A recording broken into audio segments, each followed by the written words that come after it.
ایک شخص جو عرب کے لوگوں کی آنکھوں کا تارا ہے، جسے سب لوگ سر پہ اٹھائے ہوئے ہیں، صادق اور امین کہتے ہیں، اس کی مثالیں دیتے ہیں، اس کے فیصلوں کا احترام کرتے ہیں، اور وہ اس خاندان سے ہے جو خانہ کعبے کا متولی بھی ہے. انہوں نے زیادہ سے زیادہ کیا سوچا ہوگا میرے ساتھ کیا کر لیں گے؟ زیادہ سے زیادہ مسجد میں آنے میں پابندی لگا دیں گے نا، شہر بدر کر دینا، قتل کے فتوے جاری کر دینا. یہ تو نبی علیہ السلام نے سوچا بھی نہیں تھا کبھی.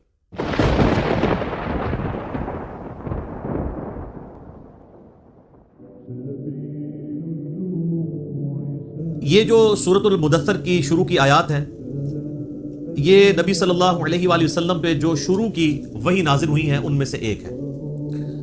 صحیح بخاری اور صحیح مسلم دونوں میں حدیث موجود ہے کہ نبی صلی اللہ علیہ وآلہ وسلم پہ سب سے پہلی وحی نازل ہوئی تھی اقرأ بسم ربک الذی خلق خلق الانسان من علق، سورۃ العلق کی ابتدائی 5 آیات. پھر اس کے بعد صحیح بخاری اور مسلم میں آتا ہے کہ نبی علیہ السلام پہ جو وحی کا سلسلہ تھا اس میں فترت کا پیریڈ آ گیا، ایسا پیریڈ جس میں آپ صلی اللہ علیہ وآلہ وسلم پہ کوئی وحی نازل نہیں ہوئی، اور اس کی وجہ سے آپ صلی اللہ علیہ وآلہ وسلم بڑے غمزدہ بھی تھے. آپ تو چاہتے تھے جلدی جلدی قرآن نازل ہو، اور اسی دوران کافروں نے طرح طرح کی باتیں بھی کرنا شروع کر دی. تو فترت کے پیریڈ کے بعد جو پہلی وحی نازل ہوئی ہے وہ سورۃ المدثر کی ابتدائی آیات ہیں. لہٰذا آپ صلی اللہ علیہ وآلہ وسلم پہ جو شروع کی وحی نازل ہوئی ہیں ان میں سے یہ بھی چند آیات ہیں. بخاری اور مسلم میں اس کی ڈیٹیل آتی ہے کہ آپ صلی اللہ علیہ وآلہ وسلم فرماتے ہیں کہ جو غار حرا میں مجھ سے ایک فرشتے کی ملاقات ہوئی، جو پوری ڈیٹیل بخاری مسلم میں آئی ہے کہ انہوں نے حضرت جبرائیل علیہ السلام انسانی شکل میں سامنے آئے اور ان کا اقرا پڑھیے، تو آپ صلی اللہ علیہ وآلہ وسلم نے کہا کہ میں پڑھا ہوا نہیں ہوں. 3 دفعہ یہ عمل رپیٹ ہوا، اور پھر جبرائیل نے آپ صلی اللہ علیہ وآلہ وسلم کو اپنے ساتھ سینے کے ساتھ لگایا اور پھر پڑھایا، تو آپ صلی اللہ علیہ وآلہ وسلم نے یہ آیات پڑھی. بخاری اور مسلم میں یہ حدیث ملتی ہے کہ آپ علیہ السلام فرماتے ہیں کہ غار حرا میں جو مجھ پہ فرشتہ نازل ہوا تھا، پھر کچھ عرصہ کے لیے وہ مجھ پر نازل نہیں ہوا، اللہ کی آیات لے کر نہیں آیا. تو ایک دن اچانک میں نے یہ آبزرو کیا کہ مجھے کوئی شخص پکار رہا ہے. تو جب میں نے نگاہ اٹھا کر اوپر دیکھا تو پورے افق کے اوپر وہی فرشتہ چھایا ہوا تھا. اب ظاہر ہے کہ نبی علیہ السلام کے اوپر ایک دہشت طاری ہوگی. ایک انسان کے لیے تو یہ بڑا عجیب و غریب منظر ہے نا، کہ جہاں تک آپ کو منظر نظر آ رہا ہے کہ بندہ آپ کو اوپر نظر آ رہا ہے اور وہ آپ کو پکار رہا ہے. تو آپ علیہ السلام، بخاری مسلم کے الفاظ ہیں کہ دہشت کے مارے گر پڑے، اور پھر آپ صلی اللہ علیہ وآلہ وسلم واپس آئے اپنے گھر اور سیدہ خدیجہ سے کہا کہ مجھے کمبل اڑا دو. ایک تو وہ والا واقعہ بخاری مسلم میں جو سورۃ العلق کی شروع آیات میں ہوا تھا، اس میں بھی یہی الفاظ ہیں، جس میں پھر سیدہ خدیجہ کہتی ہیں کہ آپ اپنے رشتہ داروں کے ساتھ صلہ رحمی کرتے ہیں، آپ مہمان نوازی کرتے ہیں، آپ غریبوں کا بوجھ اٹھاتے ہیں، آپ لوگوں کا بڑا خیال رکھتے ہیں، اللہ تعالیٰ آپ کو تنہا نہیں چھوڑے گا. اس حدیث میں یہ الفاظ ہیں کہ جب یہ کمبل اڑایا گیا تو پھر اللہ تعالیٰ کی طرف سے اس فرشتے نے ندا دی اور یہ آیات پڑھی، یا ایھا المدثر قم فانذر وربک فکبر وثیابک فطہر. بسم اللہ الرحمن الرحیم. یا ایھا المدثر، اے چادر میں، اے کمبل میں لپٹنے والے، قم فانذر، اٹھ کھڑے ہو جائیے اور ڈر سنائیے. انذار تمام نبیوں کی دعوت کا مرکزی پوائنٹ ہوتا ہے. تبشیر بھی ہے لیکن وہ دوسرے نمبر پہ ہے، اس کے لیے جو دعوت قبول کر لے. جو مرکزی ٹاپک ہوتا ہے وہ انذار ہوتا ہے. انذار کہتے ہیں ڈر سنانا، کہ تم خود سے پیدا نہیں ہوئے، تمہیں اللہ تبارک و تعالیٰ نے پیدا فرمایا ہے، اور اس اللہ نے مرنے کے بعد تم سے تمہارے اعمال کا حساب لینا ہے. تم جواب دہ ہو اپنے رب کو، قیامت کے دن اللہ کے حضور تمہاری پیشی ہے. اس کے لیے جو ٹرم بولی جاتی ہے شریعت میں، اس کو کہتے ہیں انذار. ذال انذار، ڈر سنانا. قرآن حکیم یعنی انذار کا لفظ تو قرآن کا پورا تانا بانا اس کے گرد گزرتا ہے.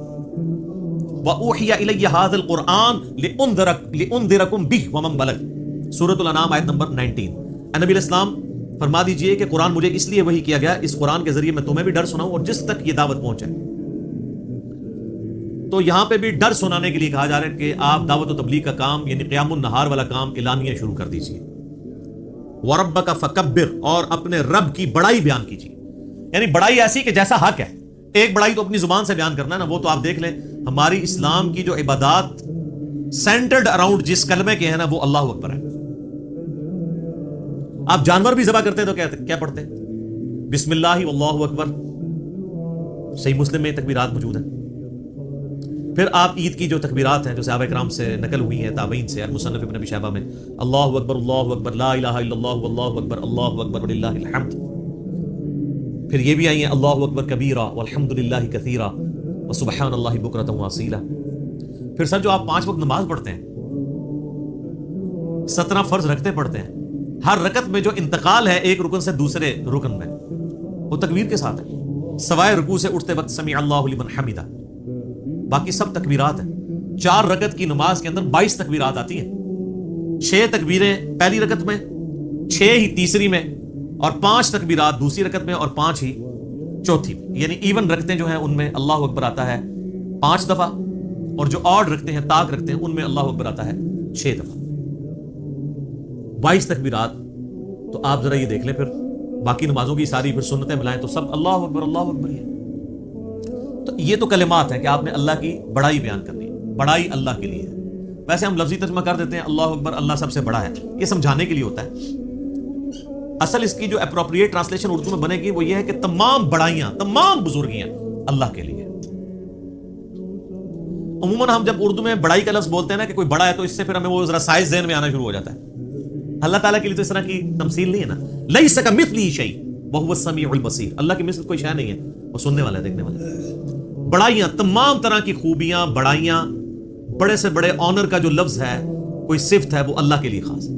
اسی کے تحت ہم یہ سمجھتے ہیں کہ اللہ تعالیٰ کو اگر کوئی شخص خدا کہہ کر یا گاڈ کہہ کر پکار لے تو یہ جائز ہے، کیونکہ کیپٹل جی سے جو گاڈ لکھا جاتا ہے انگلش میں، یہ اسی خدا کے لیے لکھا جاتا ہے جس کو سب مانتے ہیں۔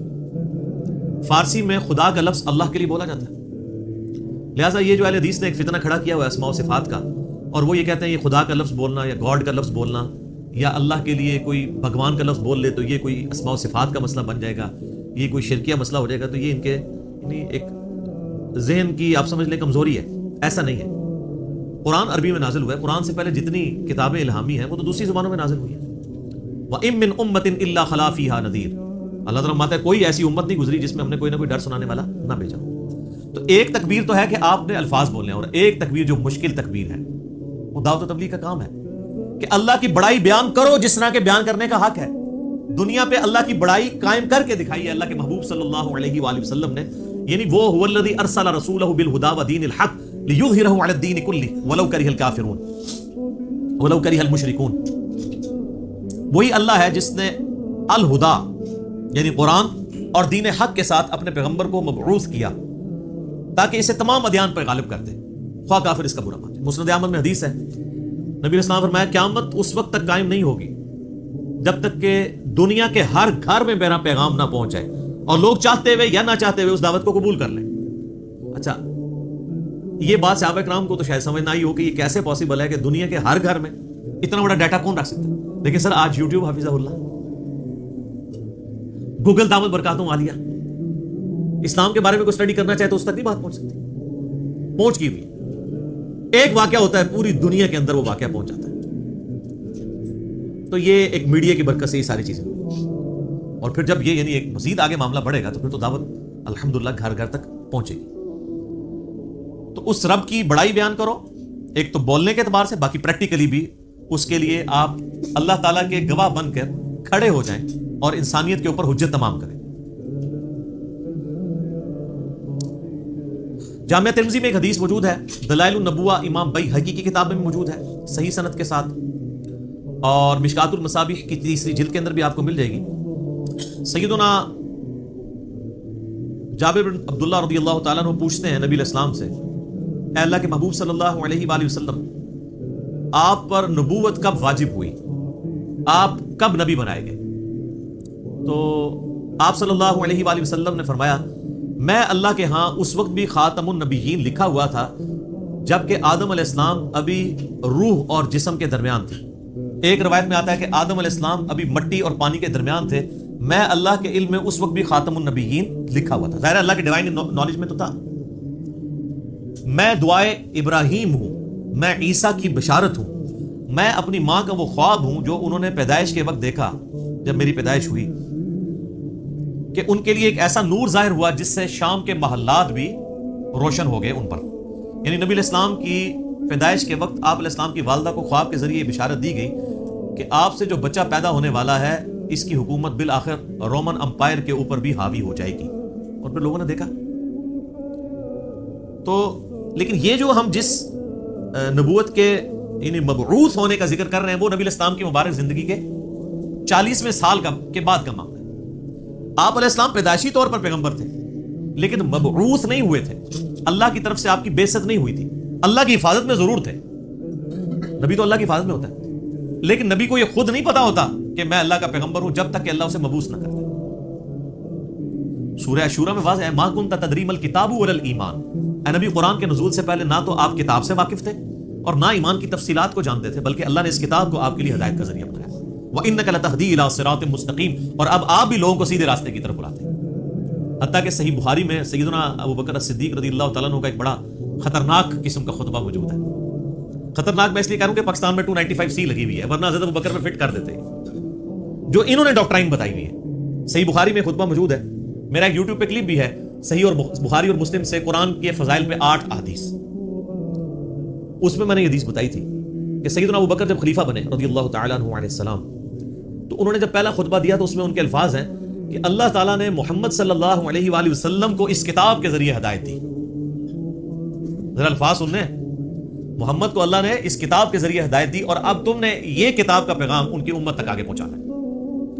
شکر ہے ادھر کو کھڑا نہیں ہو گیا کہ یار امیر المومنین یہ آپ کیا کہہ رہے ہیں، نبی علیہ السلام پہلے گمراہ تھے، نعوذ باللہ، گمراہ نہیں تھے، لیکن آپ کی ہدایت ڈیٹم لیول کی تھی، بنیادی تفصیلات نہیں تھی اس میں۔ قرآن میں وَوَجَدَكَ ضَالًّا فَهَدَىٰ، اے نبی آپ کو ہم نے اپنی محبت میں حق کی تلاش میں خود رفتہ پایا تو منزل مقصود تک پہنچا دیا۔ یہ گمراہی والا ترجمہ تو غلط کیا ہے، اس کے اوپر جو بریلوی گرفت کرتے ہیں نا اہل حدیث اور دیوبند کی، وہ ٹھیک کرتے ہیں۔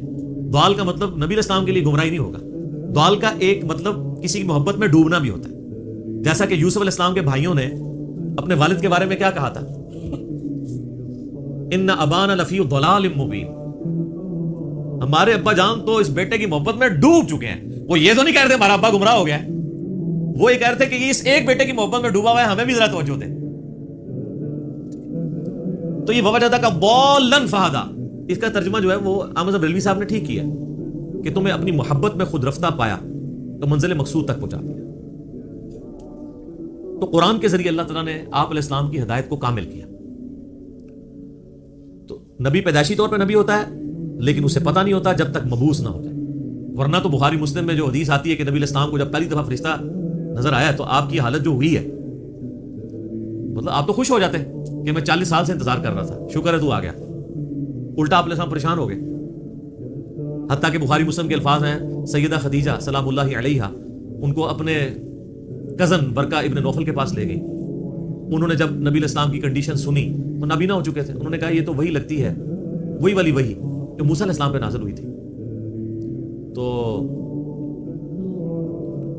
پھر انہوں نے کہا کہ عنقریب آپ کی قوم آپ کو نکال دے گی یہاں سے۔ ہائے ہائے ہائے ہائے، نبی علیہ السلام نے کہا کہ میری قوم مجھے یہاں سے نکال دے گی، یہ تو مجھ سے بڑی محبت کرتے ہیں۔ انہوں نے کہا کہ یہ دعوت ہی ایسی ہے، آپ سے پہلے جس پیغمبر نے اپنی قوم میں یہ دعوت بلند کی ہے نا، اسے اس کی قوم نے نکال ہی دیا ہے۔ کاش میں اس وقت تک زندہ رہا تو میں آپ علیہ السلام کی مدد کروں گا، ورنہ وہ پہلے ہی فوت ہو گئے۔ ویسے تو ان کو وہ اسی لیے ان کو ہم صحابی کے طور پہ نہیں گنتے ہیں، کیونکہ نبی علیہ السلام اس وقت تک صرف نبی بن کے مبعوث ہوئے تھے، رسول نہیں بنے تھے۔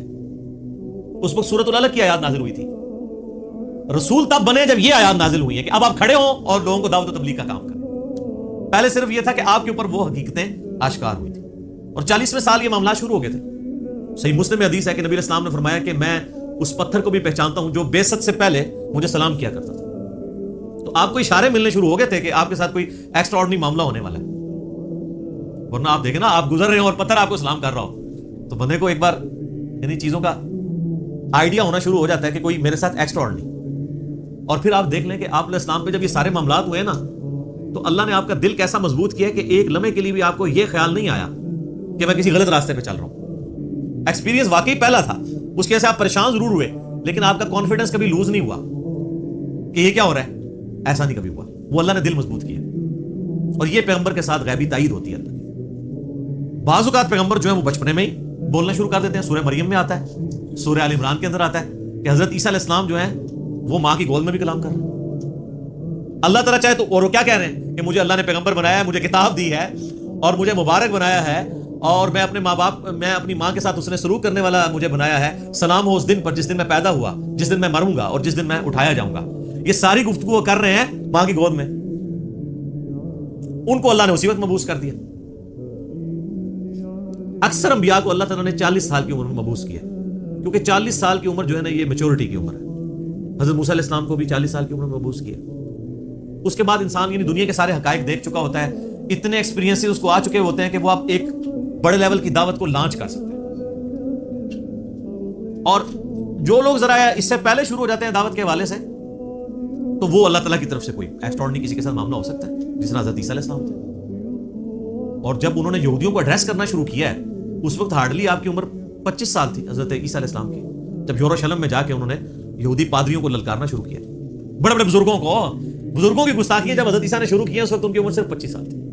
وہ تو یہ کہتے تھے نا گستاخی ہو رہی ہے ہمارے ساتھ، تو گستاخی سمجھتے تھے، کیونکہ حضرت عیسیٰ علیہ السلام ان کو کرٹیسائز کرتے تھے. میٹھی میٹھی باتیں نہیں کرتے تھے، میٹھی میٹھی باتیں کرتے تو وہ ہاتھ ڈالتے. وہ کہتے تھے تم یہ کہتے ہو اور کتاب میں یہ لکھا ہوا ہے، تم خود یہ کرتے ہو. تو انہوں نے کہا پکڑ لو اس کو.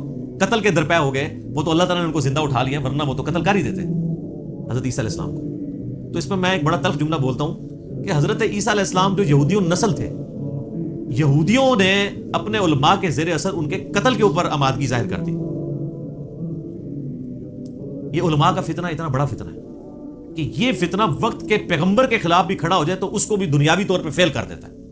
دنیاوی طور پہ تو فیلئر ہی ہے نا. 12 بندے صرف ایمان لے کے آئے، اپنی بھی جان اللہ نے بچائی. دنیا میں تو یہ دیکھا جاتا ہے نا اس کے کروڑوں فالوور ہوں، تبھی تو بتا رہے ہوتے ہیں نا جی جناب اتنا بڑا اجتماع ہوا ہے، اتنے جلسے میں لوگ آئے. وہ کیوں بتا رہے ہوتے ہیں؟ کامیابی کے لیے. حضرت عیسیٰ علیہ السلام کے جلسے میں کتنے لوگ ہوتے تھے؟ 12، وہ بھی 2 بھی گلیلیا جھیل کے کنارے جا کے. وہ باقی تو بات ہی نہیں سنتے تھے. انہوں نے دھوبیوں کو بات سمجھ آ گئی. وہ جناب اللہ کی مرضی ہے کسی کو بات سمجھ آ جائے. ابو جہل کو سمجھ نہیں آئی ہے، بلال حبشی کو سمجھ آ گئی ہے، عمار ابن یاسر کو سمجھ آ گئی ہے، یاسر اور سمیہ کو سمجھ آ گئی ہے رضی اللہ عنہم اجمعین وعلیہم السلام اجمعین. والذین جاہدوا فینا لنہدینہم سبلنا. جو لوگ کوشش کریں گے انہی کو بات سمجھ. تو نبی الاسلام کا باقاعدہ حکم ہوا ہے کہ آپ نے اپنے رب کی بڑائی کے لیے کھڑے ہو جانا ہے. وثیابک فطہر، اور اپنے کپڑوں کو پاک رکھنا ہے. یعنی پیغمبر مبعوث ہوا ہے اور اسے کپڑوں کی پاکیزگی کا حکم دیا جا رہا ہے. اور صوفیاء کے ہاں جس نے سب سے زیادہ گندے کپڑے پہنے وہ اتنا بڑا بزرگ ہوتا ہے. Point to be noted. ہاں آپ تصوف کی کتابیں پڑھ کے دیکھیں سر. یہ تذکرۃ الاولیاء جو ایک سمجھ لیں مدر بک ہے تصوف کی، شیخ فرید الدین عطار المتوفا 632 ہجری، جس کے حوالے فضائل اعمال، فضائل صدقات، فضائل سنت، یہ سارے بزرگ بابوں کی کتابوں میں ملیں گے، جن سے اب طارق جمیل صاحب نے بھی اعلان برات کر دیا ہے اللہ کے فضل سے. وہ سارے واقعات ادھر سے ہی چھاپے مارے ہوئے. اس میں آپ کو کئی بزرگوں کا ملے گا کہ ان کو جوئیں پڑی ہوئی ہوتی تھی، اگر کوئی جوں کی نیچے گرتی تھی وہ اٹھا کے پھر رکھ لیتے تھے اوپر. کہتے تھے میرے اللہ کی مہمان ہے. لوگ کہتے ہیں سبحان اللہ. اور بخاری مسلم میں موجود ہے ایک صحابی کے سر میں جوئیں پڑ گئی اور نبی علیہ السلام کے ساتھ انہوں نے احرام یعنی باندھا ہوا تھا. تو انہوں نے کہا یا رسول اللہ مجھے یہ تو جوئیں پڑ گئی ہیں، جوئیں تنگ کر رہی ہیں، تو مجھے اجازت دیں میں بال منڈوا دوں. اب آپ جب تک احرام کی ساری پابندیوں سے آزاد نہیں ہوتے ہیں اس وقت تک تو بال نہیں منڈوا سکتے. پھر نبی علیہ السلام نے ان کو بال منڈوانے کی اجازت دے دی اور اس کے اگینسٹ پھر انہوں نے جو ہے نا وہ ایک دم بھی دیا. تو بعد کے بزرگ جو ہیں وہ جوئیں اٹھا کے اوپر رکھتے ہیں، گندے مندے رہتے ہیں. اور بلکہ سب سے بڑا بزرگ وہ ہوتا ہے جو گندا بھی نہ رہے، کپڑے ہی سارے اتار دے، اس کو سب سے بڑا بزرگ مانا جاتا ہے. وہ کہتے ہیں مجذوب ہے یہ، یعنی اللہ تعالیٰ کی محبت میں غرق ہو چکا ہے. یعنی اس کا مطلب ہے کہ اللہ کی محبت میں غرق ہونے کا مطلب یہ ہے کہ بندے کے کپڑے پہلے چلے جاتے ہیں. تو اللہ تعالیٰ کی معرفت سب سے زیادہ مخلوقات میں سے کن کو ہوتی ہے؟ انبیاء کو. تو کہیں ملتا ہے کہ انبیاء کرام علیہ السلام پہ جب اللہ کی محبت کا غلبہ ہوتا تھا تو وہ کپڑے اتار دیتے تھے؟ کہیں ملتا ہے ایسی بات؟ تو یہ پھر اس لیے ہم کہتے ہیں کہ انبیاء کا جو دین ہے وہ اور ہے، بابوں کا دین اور ہے اور کتابوں کا دین اور ہے. یہ بابوں کا دین ہے اور کتابوں کا دین وہ ہے جو صحیح سند کے ساتھ صحابہ کرام اہل بیت کے ذریعے اور بعد میں محدثین کے ذریعے دین ہم تک پہنچے. نبی علیہ السلام کو شروع کی وحی میں کہا جا رہا ہے کہ آپ نے اپنے کپڑوں کو پاک صاف رکھنا ہے، روحانی طور پہ بھی پاک رکھنا ہے. یعنی ایک اللہ تعالیٰ نے جیسا کہ سورۃ الاعراف میں آتا ہے کہ تقویٰ کا لباس سب سے بہتر لباس ہے. تو وہ یعنی آنکھوں کی پاکیزگی، ہاتھوں کی پاکیزگی، ایک تو فزیکل نجاست سے بھی اور روحانی طور پہ بھی. حرام کی طرف نگاہ نہ اٹھے، ہاتھ حرام کی طرف نہ بڑھے. تو فزیکل نجاست بھی ختم کرنی ہے اور انٹلیکچوئل نجاست بھی ختم کرنی ہے. اور کیا کرنا ہے؟ وَالرُّجْزَ فَاهْجُرْ، اور بتوں سے بھی آپ نے دور رہنا. آپ علیہ السلام پیدائشی طور پہ بتوں سے ہمیشہ دور رہے. اب اسٹرکٹلی آ رہا ہے کہ اس چیز کو آپ نے اب پریکٹس کرنا ہے. ولا تمنن تستکثر، اور کسی پر احسان نہ کیجیے زیادہ لینے کی نیت سے. یعنی کسی کے ساتھ اگر آپ نیکی کر رہے ہیں تو دماغ میں یہ نہ رکھیں کہ میں اس کے ساتھ نیکی کر رہا ہوں تو یہ بدلے میں میرے ساتھ کرے گا. بے لوث ہو کے کریں، ایثار کے جذبے کے تحت. وَلِرَبِّكَ فَاصْبِرْ، ہائے ہائے یہ ہے بات، اپنے رب کے لیے صبر پھر اختیار کیجیے. یعنی آپ کو بتایا جا رہا ہے کہ آپ یہ معاملہ کوئی اتنا آسان نہیں ہونے والا. آپ ذرا دیکھیں جب یہ آیات نازل ہو رہی ہیں اس وقت تو آپ علیہ السلام کے تو دماغ میں بھی نہیں یہ بات کہ میرے ساتھ آگے ہونا کیا ہے. ایک شخص جو عرب کے لوگوں کی آنکھوں کا تارا ہے، جسے سب لوگ سر پہ اٹھائے ہوئے ہیں، صادق اور امین کہتے ہیں، اس کی مثالیں دیتے ہیں، اس کے فیصلوں کا احترام کرتے ہیں، اور وہ اس خاندان سے ہے جو خانہ کعبے کا متولی بھی ہے. انہوں نے زیادہ سے زیادہ کیا سوچا ہوگا میرے ساتھ کیا کر لیں گے؟ زیادہ سے زیادہ مسجد میں آنے پہ بندی لگا دیں گے نا، شہر بدر کر دینا، قتل کے فتوے جاری کر دینا. یہ تو نبی علیہ السلام نے سوچا بھی نہیں تھا کبھی. اب یہ جب یہ آیات نازل ہو رہی ہے کہ آپ نے صبر کا دامن نہیں چھوڑنا، اللہ کو پتا ہے میں نے کرنا کیا اپنے نبی کے ساتھ. ظاہر ہے وہ تو اللہ تعالیٰ فرماتا ہے کہ ہم نے قرآن پاک میں مضمون کئی جگہ ہے کہ ہم نے تمام نبیوں کے مخالفین جن و انس میں سے اٹھائے ہیں. اللہ تعالیٰ کہتے ہیں ہم نے اٹھائے. مراد یہ کہ جب اٹھتے ہیں تو ہم انہیں اٹھنا دیتے ہیں تاکہ یہ کشاکش ہوگی تو پھر حق اور باطل کی کشاکش کے بعد پھر سچائی کی چاشنی فیل ہوتی ہے نا. اگر پیاس ہی نہ ہو تو ٹھنڈے پانی کی قدر کیا آئے گی؟ تو اللہ تبارک و تعالیٰ نے اپنے نبی کو بھی ان آزمائشوں سے گزارا ہے. انڈیویجول آپ علیہ السلام پہ بھی بہت آزمائشیں آئی اور اجتماعی طور پہ صحابہ اور اہل بیت پہ بھی آئی ہیں. لیکن جب یہ آیات نازل ہو رہی ہیں تو اب آپ یہ سمجھ لیں کہ یہ ابھی آپ علیہ السلام کے یعنی جو بخاری مسلم میں آتا ہے کہ آپ کے پیٹھ کے اوپر اوجڑی رکھی گئی اور آپ اٹھ نہیں سکے، یہ واقعہ نہیں ہوا. آپ کے گلے کے اندر صحیح بخاری مسلم میں آتا ہے کہ وہ ڈالا گیا کپڑا اور اتنی زور سے دبایا گیا کہ قریب تھا کہ آنکھیں ابل آتی. یہ واقعہ نہیں ہوا.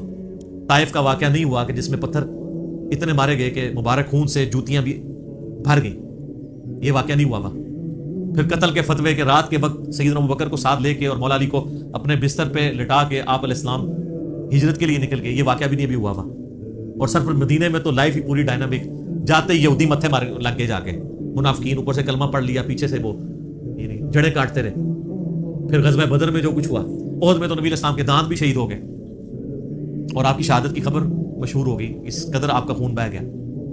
خندق کے وہ موقع کے اوپر آپ علیہ السلام کو سخت سردیوں کی راتوں میں کس طریقے سے ایون صحابہ کہتے ہیں ٹوائلٹ جانا ہمارے لیے مشکل ہو جاتا تھا، سامنے سے تیر آ کے لگ جاتا تھا. اس کے بعد پھر صلح حدیبیہ والی جو مشقت کاٹنی پڑی، اتنا پیدل سفر کر کے، پھر ایک پیس ٹریٹی کر کے واپس جانا پڑ گیا، عمرہ بھی نہیں کیا.